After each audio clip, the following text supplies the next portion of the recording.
Alright guys, we're back staring at my engine bay, and in this video we are going to talk about full frame turbo kit options for the B58 engine. And this is a really common question that I get, especially for people that are interested in going past what a hybrid turbo can support. So if you saw my last video, I was talking about hybrid turbos, and those are a great option for people that want a turbo that looks like stock, fits like stock, will have your engine bay looking completely like stock, but it can support up to around 700 horsepower. But if you want more than that, or if you're like me, and you can run in the 600s now, but you want more room to grow in the future as you add port injection and build your transmission and build your engine, then the full frame turbo kit is going to be the best option for you. It's going to support a lot more power. There are a lot of different options out there depending on how far you want to go. And it's really just kind of the best way to get the most performance out of your car. So with a full frame turbo kit, a company's basically going to take an off-the-shelf turbo option from one of the many turbo manufacturers, and then they're going to mate that with a manifold, a charge pipe, a downpipe, and a bunch of custom parts to make it fit on your engine. So it's a really great option simply because you're working with a turbo that's made by a manufacturer that designed it from the ground up to make the power that it's rated for. So everything is going to flow better and run more efficiently at higher horsepower levels. And overall, it just kind of makes better use of your airflow. So especially when you're pushing the turbo to its limits, it's going to run a lot better, run a lot more efficiently, have really good transient response, and just all of the different aspects for drivability are going to be improved. Now, the main downside is cost. They're going to be more expensive than a hybrid turbo. Some of them are 2 or even 3 times more expensive than some of the hybrids on the market. So you kind of have to look at your budget when you're picking these out. And also the installation is much more intensive, and it's going to be a lot louder in your engine bay. So you're not going to be able to sneak past emissions checks and things like that as easily. So as you can see, I've already picked my poison when it comes to full frame turbo kits. So I'm going to walk you guys through all of the questions that I typically ask people to help them decide what turbo is right for them. And I'm going to try not to put, my own personal biases or anything in this video. I just want to give you guys the information that you need so that you can pick the right option for your specific goals. So first, I'm going to talk about the best absolute #1 top mount turbo kit on the market. Nothing compares to this. No, I'm just kidding. So actually, I'm going to talk about the Big Boost kits first, because Big Boost has the most options for any of the B58 turbo kits available, and it gives the best understanding for how you can look at the turbo options and make a decision on what's right for your build and how you drive your car. And of course, I know it gets a little bit confusing because there are so many options, so hopefully this helps you out if you are looking at a Big Boost turbo kit. So the way that I look at it is kind of in the order from street car to full race car. And of course, you can make pretty much any of these turbo kits work on the street. They'll all have relatively good driving manners, but you're losing a little bit of, the daily drivability aspect as you go through this list. So in order, I would put it as EFR turbo, then the MPR kit, then the Garrett kits, then the precision kits. And this is why. So the EFR kits are designed around the BorgWarner EFR turbos. And most of you know that I'm a big fan of those turbos because they have, again, really good transient response. They spool relatively quickly for how much power they make. And overall, it's just a really good design turbo. And on the Big Boost kit, this is no exception. They work really well because you can basically reuse the OEM electronic wastegate. And that's probably the biggest benefit with these kits. Because they're internally gated, you can use the stock electronic wastegate and control all of your boost through the DME.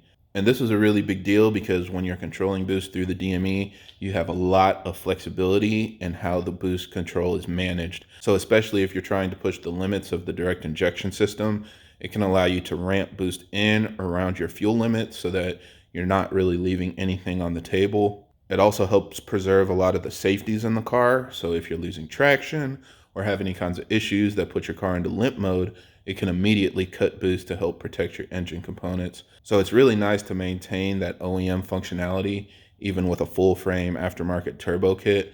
And Big Boost basically offers a bracket that integrates the stock electronic wastegate with the aftermarket turbo. Now, if you step up from here, you're going to go into the Master Power kits. And these were the primary turbos that were offered with Big Boost kits for a while, but Of course, over time, he started offering other turbo options based on people's questions and goals. So the Master Power is one of the main ones that he recommends. It's the one that he runs on his shop car. He has the MPR1200 kit on his M240i. And this kit can, again, support a lot of power. You just want to pick the right turbo for your horsepower goals. But the only thing that makes it a little more tricky is that it switches you to an external wastegate. And so you can see a picture of what that looks like here. Basically, instead of the internal gate, like the stock turbo being integrated in the exhaust housing, you have a whole separate unit on top of the manifold, and that's what bleeds off airflow to control boost as you're going through the rev range. Now, the biggest downside with this is you lose that OEM functionality because you are going to need an external boost controller to manage boost. So you're going to have to run some vacuum lines to a separate solenoid that runs to a controller, and you use that controller to try to dial in the boost that the DME would expect in any given scenario. So you kind of try to make both of them communicate together as much as possible, but they're two completely separate systems. So it's sometimes hard to make that happen really consistently. And sometimes it can have some unexpected results at like partial throttle and things like that. Now, there are some really advanced boost controllers out there. I mean, you can almost go all the way to a standalone that'll integrate a lot of other sensors into how it's controlled. It can cut boost the same way from limp mode like the DME would, depending on different inputs and things like that. But those, of course, can get very expensive and are still very difficult to set up. Now, the primary benefit for an external wastegate is you get improved boost control because the actual external wastegate is much larger than the wastegate you would see inside of the turbo itself, and completely separating the function of airflow going over the turbine wheel and the bleeding off that's needed from the wastegate just makes it run more efficiently. So especially when you're pushing a turbo to its limits and running really high boost levels, an external wastegate will help give you better control, whereas sometimes with internal wastegates you can run into what's called boost creep. And basically that means even with the wastegate wide open, you have so much airflow going over the wheel that it just can't bleed off enough, and boost will slowly creep up even though you might want it to stay flat or even drop off. So that's why a lot of higher horsepower kits don't even offer internal wastegates, because at that point there's no real way to use it properly. Now after that, we make the biggest change when we shift to the Garrett turbo kits. And this is where you're really starting to approach race car territory. You're still going to have that external wastegate, but you're going to have what we call a screamer pipe. So with the wastegate recirculating back into the downpipe, it makes the car a lot quieter, and even at full boost, all of those gases that are coming out of the wastegate go down the downpipe, through the midpipe, and out your muffler. But with a screamer pipe, when the wastegate is open and you're at full boost, it's going to be wide open underneath the car. So it's like having a downpipe with no exhaust attached. So that's why they call it a screamer pipe, because when you're driving around town, it's relatively tame. But when you hit full boost and it opens up the wastegate, it screams. So of course that's much louder and maybe more than what some people want to deal with. It's kind of just up to you. The other aspect is that you're completely losing the intake integration. So with the EFR and MPR kits, it has that elbow that allows you to add on, aftermarket intakes like MST or the AP intake. But once you get to the Garrett kit, we're basically putting the filter directly on the turbo. So this loses some functionality because you're not going to have a MAF sensor anymore. The MAF sensor doesn't limit power, but it does help a lot with fine tuning because it measures all of the airflow coming into the car even before it gets to the turbo. So that kind of gives you a redundant check so that you know if you're losing any air, having boost leaks and things like that. You're also disconnecting a lot of things for emissions. So you're going to lose the crankcase ventilation recirculation, your EVAP recirculation. All of those features are basically going to have to vent to atmosphere now. In some scenarios, this can cause you to smell a little bit of oil in the car. It just kind of depends. Usually if your car is healthy, then you don't really smell it very much. But if you're really pushing higher boost levels, or if you have like a built engine where it pushes a little bit of oil, then you'll probably get that smell in the car when you're, at a stoplight and things like that. And then the last one that we'll talk about are the precision kits. And these are the latest offerings from Big Boost. And these were added because these offer great performance. A lot of people really like them from using them on older platforms. And at the end of the day, a lot of these turbo options were just added because, a lot of us are fanboys. We like a specific turbo that we've used on a lot of different engines, so we want to reuse that on the B58. The Precision is no different. Obviously, it's a really popular turbo, but the biggest downside with this one is it is not water cooled. So the Precision turbos have oil that goes through it, and they do the lubrication and the cooling.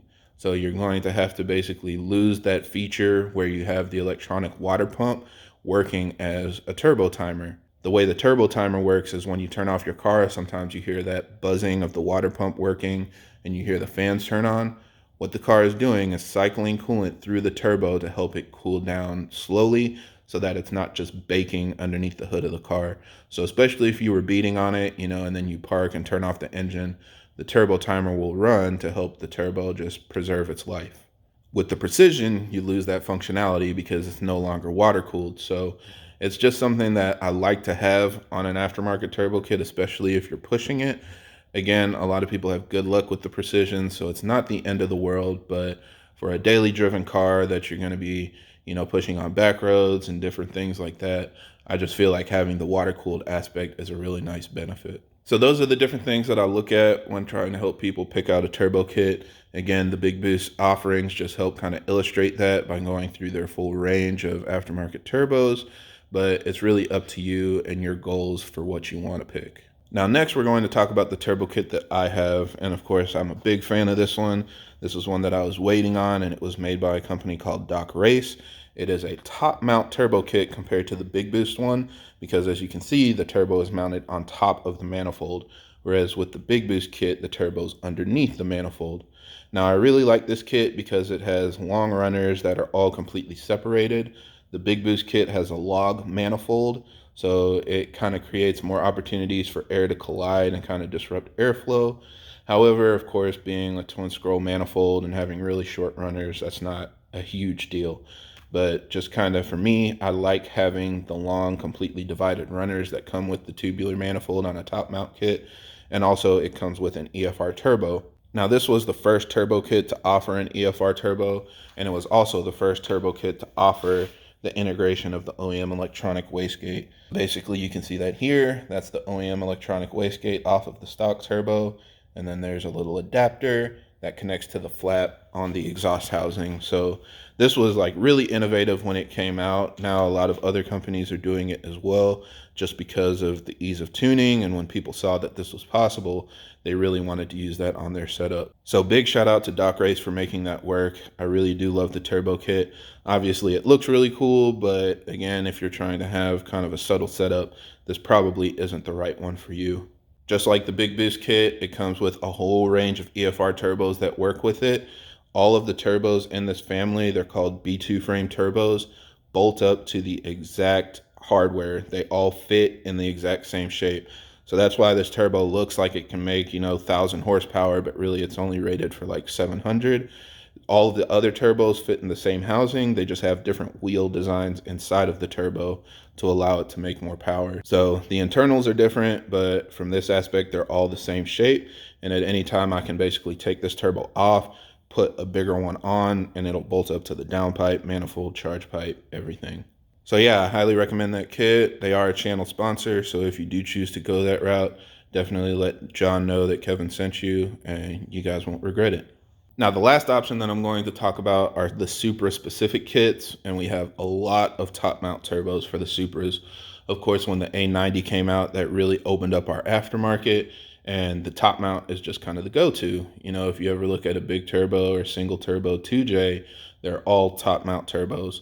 So there are a lot of different offerings out there. Some of the fastest cars are running the P-Tune turbo kit that comes with either a Garrett turbo or a Zonorotor turbo. There are also other offerings from ETS and Full Race and Vendetta Racing, and a lot of different companies that offer turbos like Precision and just different things like that. So again, just do your research, pay attention to what you want your turbo kit to fit like and what kind of things you want to focus on. And each kit offers different turbos based on what the customers ask for. So it really just comes down to what you're looking for. Also, all of the Super Top Mount turbo kits are externally gated. So if you want an internally gated kit for your Supra, the DOCRace one is great. If you want an externally gated option, then all of the other ones will work. They have, you know, the twin external wastegates that dump underneath the car and make all the noises and power that you would want. So I think that about sums it up. Again, thank you guys for watching, and I hope this video helps you make the decision if you are looking at full frame turbo kits. If you have any other questions or comments, feel free to leave them down below.